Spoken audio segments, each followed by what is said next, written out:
Something sir, you good want evening. A very to good evening. share? Yes. Yes, sir. A very good evening to all, and a very good evening, Dr. Sushil Kelly, sir.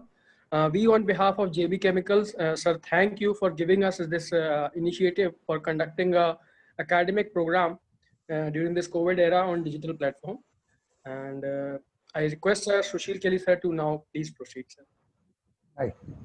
So good evening to all of the present gathering and my patient and my dear ones, senior and junior. So we'll start with the hypertension, which is very common in cardio-diabetic patient. And in a COVID era, a little bit we are going to consider and cover the COVID also. And along with, the talk will be general in Hindi and English both, wherever, whatever is required, we'll continue. So to start with, am I audible? Am I Yes, sir, audible? you are audible, sir. You are Okay, audible, right, sir. right. So you see, first, the hypertension, there are three types of hypertension. One is essential hypertension, and the second is secondary hypertension, and third is resistant. So essential hypertension, this is hereditary. The patient and they inherit from the family. So the cause of essential hypertension is not known. So no doubt there is a contributory family history of hypertension is there. We can find out by the history also. And second cause, that is the secondary hypertension. Secondary hypertension, there is underlying cause such as the renal causes. Renal may be glomerulonephritis, pyelonephritis, polycystic kidney. And the endocrine cause is in the secondary cause is endocrine is also causes there, pheochromocytoma, primary hyperaldosteronism, pheochromocytoma, hypergonadism, and Cushing syndrome. The causes, the other vascular causes are coarctation of aorta and renal artery stenosis, and chemical causes are the like use of oral contraceptives and too much use of the NSAIDs, decongestants, corticosteroid, and one of the major cause nowadays that is considered is sleep apnea, also one of the leading cause for intractable hypertension. So for sir Hindi में बोलिए ये हिंदी में बोलिए sir हाँ ठीक हिंदी में ठीक है अब हिंदी में चालू कर चलिए तो इसमें क्या है केमिकल कॉजेज में वो तो ओरल फैमिली हिस्ट्री रहती है फैमिली हिस्ट्री में आपको history obesity alcohol excessive dietary sodium का उपयोग स्ट्रेस फिजिकल इनएक्टिविटी ज़्यादा उपयोग of tobacco insulin resistance and abuse, alcohol abuse and other things.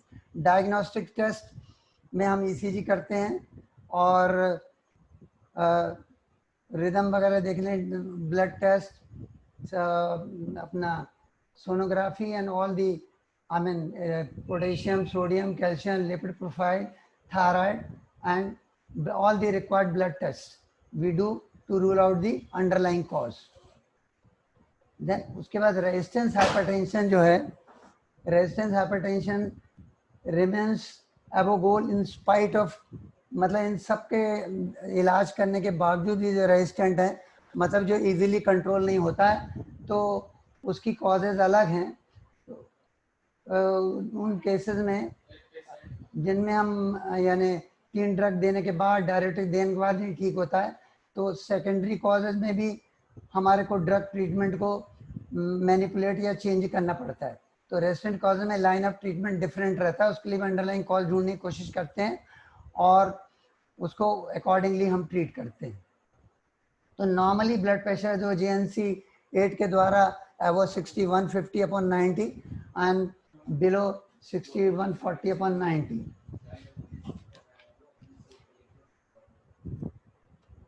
So first, how when the patient comes to us, जब हमारे पास patient आता है तो हम उसका बीपी मॉनिटर करते हैं. बीपी मॉनिटर करने में सबसे इम्पोर्टेंट बीपी मैनोमीटर यूज होता है. आजकल मर्करी मैनोमीटर है और दूसरा डिजिटल मैनोमीटर और third one is the LED manometers. So the we have to use 3 type of cuff in that, depending upon the patient's girth of the forearm, we are using that. So और इसमें जो अपने test वगैरह हम करते हैं, diagnostic test हैं, तो उसमें आजकल जो एडवांस स्लीप स्टडी करते हैं, एंजियोग्राफी एमआरआई करके देखते हैं, जिससे रीनल वास्कुलेचर हमें सेकेंडरी कॉज हमको पता करना होता है। तो उसके लिए हम हार्ट की कोई कंडीशन है तो एमआर एंजियोग्राफी सीएमए वगैरह करके देखते हैं, और अदर कंडीशंस एसोसिएटेड जो एब्डोमिनल कंडीशंस होती हैं उसमें हम सोनोग्राफी के द्वारा और ब्लड टेस्ट के द्वारा हम पता करते हैं। तो मैनेजमेंट ऑफ हाइपरटेंशन, तो मैनेजमेंट में हमको कोविड एरा में, थोड़ा सा कोविड एरा का भी हम इसमें ऐड करेंगे। कोविड एरा में BP is the contributing cause, as जैसे हमने मतलब ये स्टडी चाइना में करी गई है, इटली में करी गई है, तो जिनको ब्लड प्रेशर रहता है उनको इनके कोरोना का इंसिडेंस उसमें ज़्यादा रहता है। तो उसके लिए मतलब it has been seen in the China study कि 25% टू 50% जो पेशेंट हैं और उनमें ससेप्टिबिलिटी को ज़्यादा देखी गई, जिनको हाई बीपी रहा, कोरोना का इंसिडेंस ज़्यादा हुआ है। और इटली में भी 99% जो केसेस जिनमें कोविड-19 हुआ है उनमें 99% पेशेंट में से 76% जो है ना उनमें हाई बीपी रहा। तो अगर आपका बीपी हाई है और sometime this is a silent killer, तो यू नेवर नो कि यू को बीपी है कि नहीं है आपको। तो आजकल का सिस्टम ये है कि हर घर में पल्स ऑक्सीमीटर होना जरूरी है। दूसरा, हर घर में बीपी मैनोमीटर डिजिटल इजीली अपन देख लेते हैं। डिजिटल मैनोमीटर से ये फ़ायदा होता है कि जैसे अपन क्लिनिक में जाते हैं तो एक वाइट कोट हाइपरटेंशन होता है, तो डॉक्टर को देखते से पल्स रेट बढ़ जाता है, ब्लड प्रेशर बढ़ जाता है। तो अगर डिजिटल अपन यूज़ करेंगे तो उसमें नॉर्मल ब्लड प्रेशर आएगा, और डॉक्टर भी आजकल एडवाइस करते हैं आप घर से भी चेक करके आइए। अदरवाइज चैम्बर के बाहर बैठा के अगर हमारा कंपाउंडर या कोई भी असिस्टेंट दिखता है तो बीपी में वेरिएशन आता है डॉक्टर के, तो बीपी के लिए वो मैनोमीटर से हमें पता लग जाता है वाइट कोट हाइपरटेंशन है क्या। और रियल हाइपरटेंशन जो होता है उसमें अब इनिशियली साल्ट रिस्ट्रिक्शन करते हैं और उसके बाद 2-3-4 सिटिंग के बाद उसको बीपी की दवाई देते हैं। तो BP is the main culprit for everything. उसके लिए हमको, हर आदमी को नहीं मालूम होता कि हमको बीपी है कि नहीं है।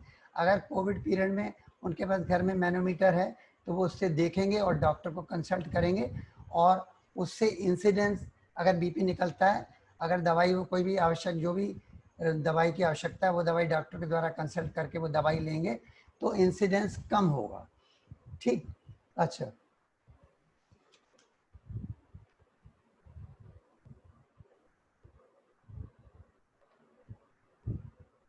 तो जिनको बीपी रहता है, तो what is the cause of suffering from corona?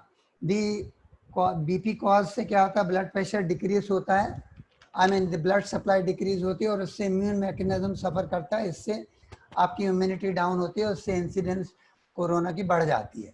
तो ब्लड प्रेशर में ब्लड सप्लाई कम होती है, उसके कम होने के बहुत से कारण हैं। तो इसलिए कोरोना से बचाने के लिए एक तो बीपी आपका नॉर्मल होना चाहिए, आपकी शुगर अगर आपको है या पोटेंशियल शुगर या जो भी आपको है, अगर एक ग्लूकोमीटर घर में रखना जरूरी है। ग्लूकोमीटर से आप शुगर रिपीटेड मॉनिटरिंग कर सकते हैं, पल्स ऑक्सीमीटर से पल्स देख सकते हैं। नॉर्मली ऑक्सीजन जो है आपकी 97 से 98 ऑक्सीजन होनी चाहिए। अगर आपकी ऑक्सीजन 95 या 93 आती है तो आपको ये देखना है कि अगर पेशेंट अस्थमेटिक है या सीओपीडी है या स्मोकर है, तो उसमें कंपैरेटिवली ऑक्सीजन कई बार स्मोकर्स में ज़्यादा भी आ सकती है हाइपॉक्सिया के कारण। तो उसको असेस कैसे करना, वो डॉक्टर उसको असेस करता है कि उसको क्या प्रॉब्लम है और उसकी ऑक्सीजन कितनी है। तो ऑक्सीमीटर, पल्स ऑक्सीमीटर और बीपी एपरेटस और ग्लूकोमीटर, दीज 3 थिंग्स, ये जो 3 चीज़ें हैं वो बहुत आवश्यक हैं, जिसको द्वारा आप घर बैठे आपको पता चल जाता है मेरी ऑक्सीजन कम हो रही है तो क्यों कम हो रही है, मेरा बीपी कितना है और मेरी ब्लड शुगर क्या है। इससे 90% डॉक्टर को आप कन्वे कर सकते हैं टेलीमेडिसिन या व्हाट्सएप पे, तो इजीली और अर्ली डायग्नोसिस हो जाता है उससे। ठीक है। तो और दूसरा, जैसे ओल्ड एज है, मान ली 60 इयर्स के ऊपर का आदमी है और COPD वाला पेशेंट है, रिकरेंट इन्फेक्शन की हिस्ट्री है, अस्थमा की हिस्ट्री है, तो डॉक्टर की एडवाइस के द्वारा अपन निमोनिया के इंसिडेंस ना, अभी निमोनिया होता है तो आदमी ये बोलता है ये कोविड निमोनिया ही है, तो ये भी डिफ्रेंशिएट करना है कि कोविड निमोनिया है कि नॉन कोविड निमोनिया है। तो उसके लिए पेशेंट को प्रोफाइलेक्टिक क्या करना है, मतलब बचाव के लिए क्या करना चाहिए, तो उसको बचाव के लिए क्या करना चाहिए, उसको हम एक वैक्सीन, जैसे मान लीजिए कोरोना वैक्सीन है, इसके लिए कोरोना की वैक्सीन तो अभी नहीं आई है ना डेवलप हुई है, तो हमारे पास निमोनिया बचाने के लिए, प्रिवेंट करने के लिए वैक्सीन है जो कि न्यूमोकॉकल वैक्सीन है। वो 65 ईयर से 1 शॉट और रिपीट करना पड़ता है 5 ईयर्स के बाद। तो जो जिनमें कोमार्बिडिटी है, लाइक अस्थमा है, डायबिटीज़ है, हाइपरटेंशन है, इंसिडेंस ऑफ कोल्ड और एलर्जी का इंसिडेंस ज़्यादा है, इंसिडेंस ज़्यादा है, तो हम उनको वो वैक्सीन दे करके, और जो इंसिडेंट नॉन कोविड निमोनिया या कोविड निमोनिया से भी बचत हो सकती है अगर आपका लंग ससेप्टिबल नहीं होगा या उसकी इम्यूनिटी कम नहीं होगी, तो उनको मतलब ये वैक्सीन काम करेगी। दूसरा इन्फ्लुएंजा वैक्सीन है। ये दो वैक्सीन जो हैं, एल्डरली लोगों को ये वैक्सीन लगाई जाती है। इन्फ्लुएंजा वैक्सीन एवरी ईयर ये वैक्सीन देनी पड़ती है, इन्फ्लूवैक के नाम से वैक्सीन आती है, और हर साल उसका स्ट्रेन म्यूटेशन से स्ट्रेन चेंज होता है। तो कोरोना सुनना है, देखो कोरोना की वैक्सीन नहीं है अभी, बट इसमें ये जो अपन न्यूमोकॉकल वैक्सीन और इन्फ्लुएंजा वैक्सीन अपन यूज करते हैं, ये स्वाइन फ्लू वगैरह के लिए होती है। कोरोना के लिए कोई वैक्सीन नहीं अभी आई। ठीक है। तो उसमें ये वैक्सीन का रोल है। अच्छा, और अब ब्लड प्रेशर को कैसे मेंटेन करने के लिए आपकी हम देखेंगे कि डाइट क्या होना चाहिए। डाइट में जैसे हाई बीपी है आपको, तो मेन डाइट न्यूट्रिशन में अगर अपन कार्बोहाइड्रेट, फैट और प्रोटीन का, साल्ट का later on will cover the salt, the carbohydrate, fat और प्रोटीन। तो ब्लड प्रेशर के लिए जो डाइट है, डैश डाइट यूज होती है, उसमें कार्बोहाइड्रेट जो होता है 55% और fat in the form of cholesterol that is 150, और प्रोटीन जो रहता है, प्रोटीन में हमको क्या क्या लेना चाहिए जिससे ब्लड प्रेशर ना बढ़े, उसमें नट्स की बहुत ज़्यादा वैल्यू है। नट्स है, आप पिस्ता, आलमंड, कैशू नट, ब्राज़ील नट्स यूज़ कर सकते हैं, वालनट या अखरोट यूज़ कर सकते हैं। तो इससे आपका प्रोटीन रिक्वायरमेंट जो अपने को चाहिए है, that is 30%, that is round about 30% you want to give that. और फैट का 150 कोलेस्ट्रॉल देते हैं, और कार्बोहाइड्रेट 55% रहता है। तो कार्बोहाइड्रेट में हम जैसे विच फ्रूट्स, कौन से फ्रूट्स लेना चाहिए जिससे शुगर ना बढ़े। अगर आप डायबिटिक हैं तो नाशपाती या टोमेटो जूस से शुगर नहीं बढ़ती और कार्बोहाइड्रेट इसका कंटेंट कम होता है। एवोकाडो एक नाशपाती प्रकार की चीज़ आती है, उससे भी ये कार्बोहाइड्रेट लेवल मेंटेन रहता है, शुगर नहीं बढ़ती है। और ये यूजुअली अपने को तमिलनाडु या महाराष्ट्र उस जगह एलिगेटर नाशपाती भी इसको बोलते हैं। तो कार्बोहाइड्रेट अगर अपन ले फ्रक्टोज के रूप में अगर लेते हैं तो इसका ग्लाइसेमिक इंडेक्स कम होता है और कार्बोहाइड्रेट और बीपी इससे फिर कम इंक्रीज होता है। एवोकाडो अच्छा, और जूस के रूप में अपन अगर लेना चाहते हैं तो अपना एप्पल सिडार विनेगर यूज़ होता है, इसमें एस इफेक्ट रहता है, और सैचुरेटेड फैट अवॉइड करना है, ट्रांस फैट अवॉइड करना है। और अगर नॉन वेज अपन लेना चाहते हैं तो हाई फैट जो मीट है, रेड मीट है, इसको अवॉइड करेंगे, और सैचुरेटेड फैट, ट्रांस फैट और ये इनका यूज़ कम किया जाए। और अगर फ़िश भी यूज़ करना चाहते हैं तो फ्रेश वाटर फ़िश यूज़ होती है, फ्रोजन सी फिश और फास्ट फूड, इनमें पिज़्ज़ा, डेयरी प्रोडक्ट, सैंडविचेस, ये अल्कोहल ये चीज़ें अवॉइड करना है।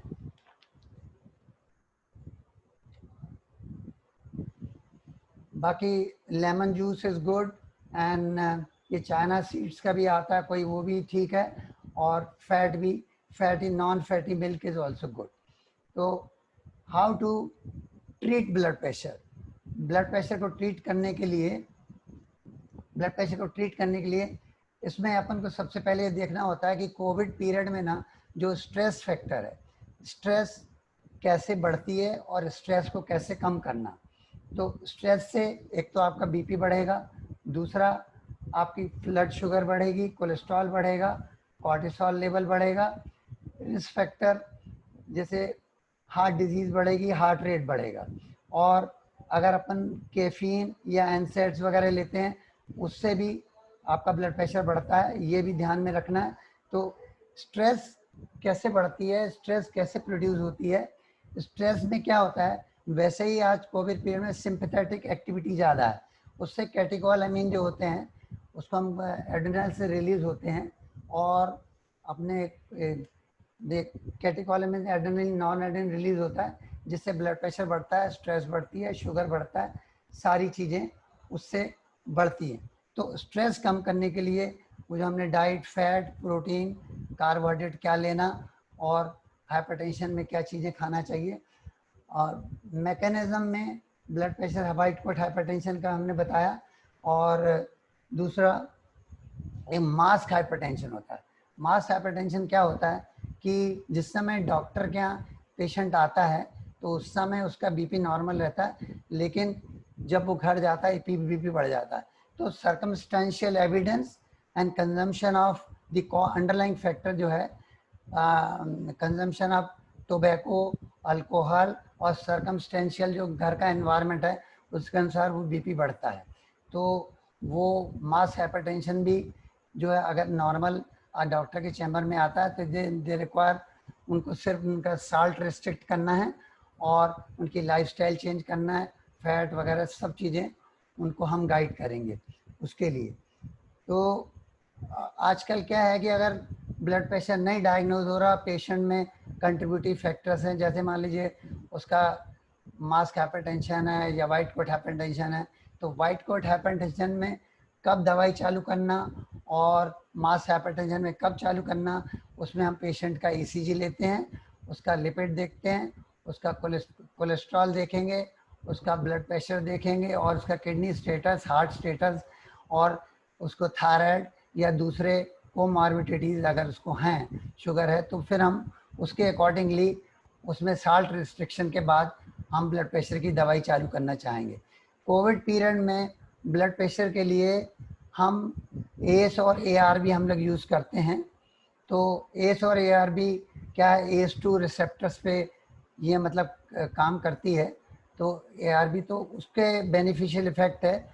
ये कोविड जो ऑर्गेनिज्म है वो एस रिसेप्टर्स आपके लंग्स में होते हैं, आपके हार्ट में होते हैं और आपकी सब जगह, इवन पेनक्रियाज में और फैट सेल्स, जैसे मान लीजिए आपके फैट सेल्स ज़्यादा हैं, विसरल फैट उसको बोलते हैं, तो visceral fat is the rich source of ACE inhibitors, but the ACE inhibitors are they are ज़्यादा। अगर मान लीजिए वायरल लोड ज़्यादा हो जाता है तो भी ACE2 प्रोटेक्शन के बावजूद भी वायरल इन्फेक्शन कोविड आपको होगा।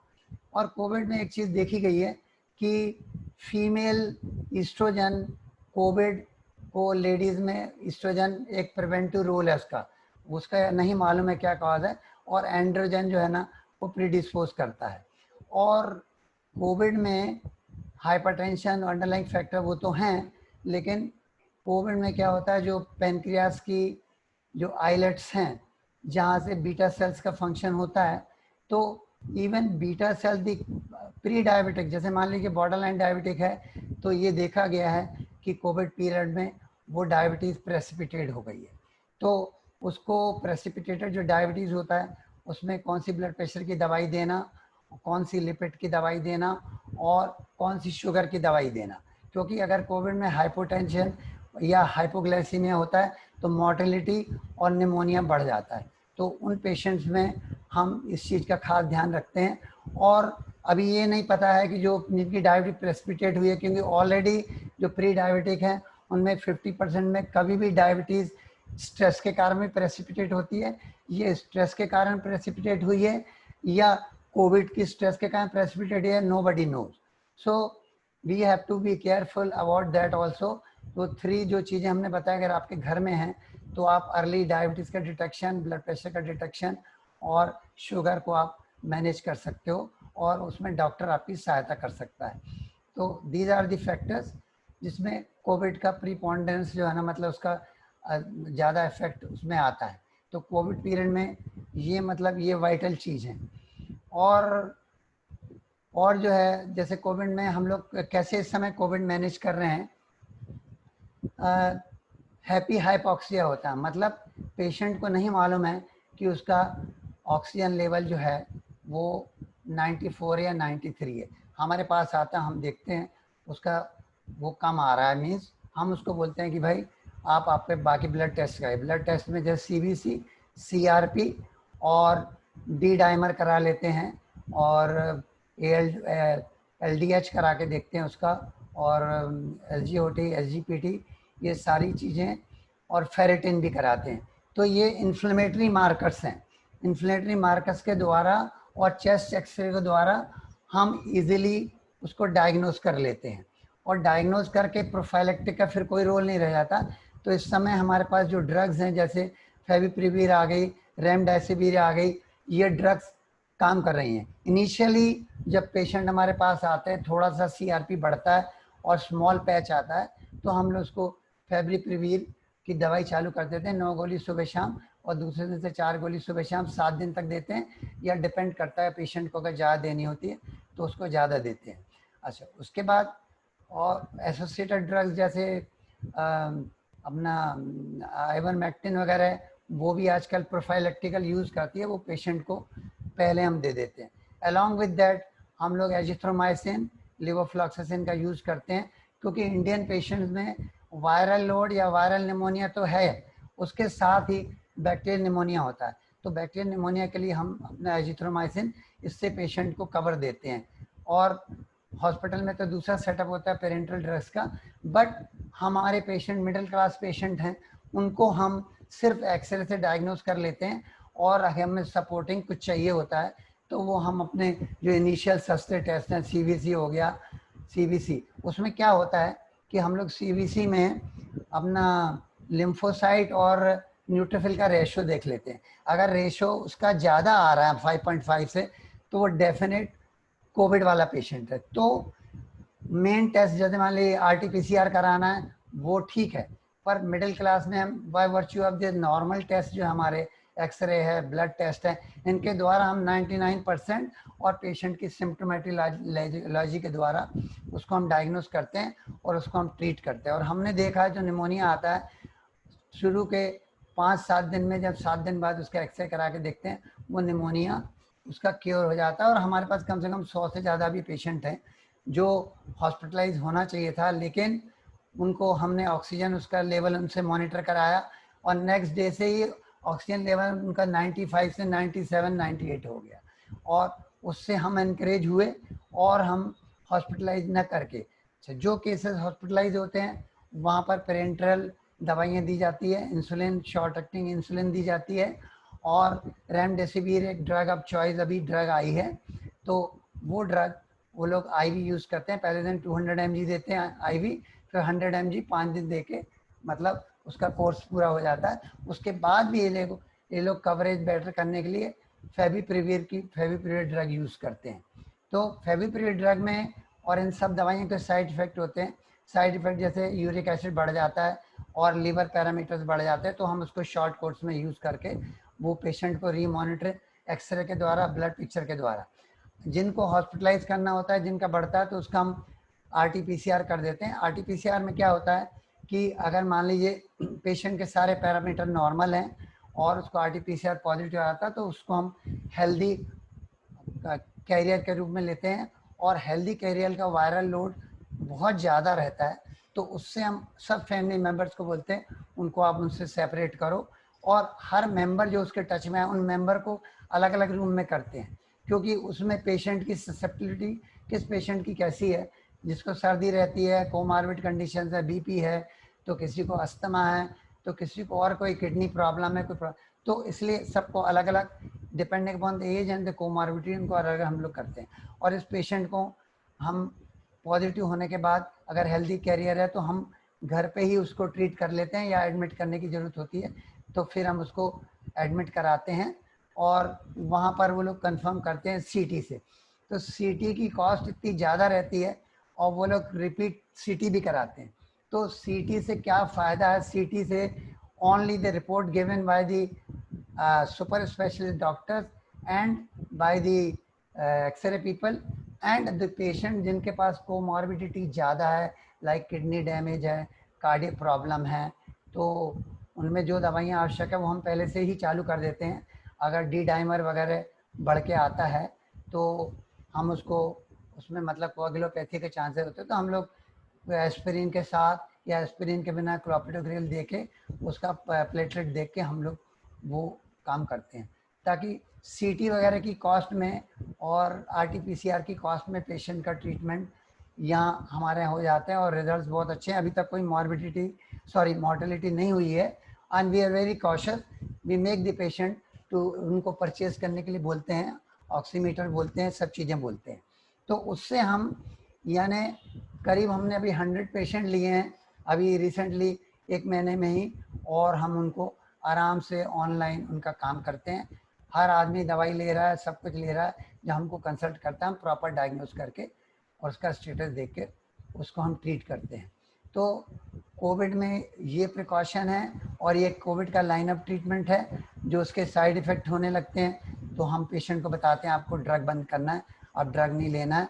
अच्छा, उसके साथ कौन कमिटेड नहीं, जैसे हमको उसको इम्यूनिटी बिल्डअप करना है तो उसके लिए हम लोग विटामिन सी देते हैं, जिंक कंटेंट जिसमें 50 मिलीग्राम से ज़्यादा वो देते हैं, विटामिन डी का बहुत बड़ा रोल है, विटामिन डी देते हैं।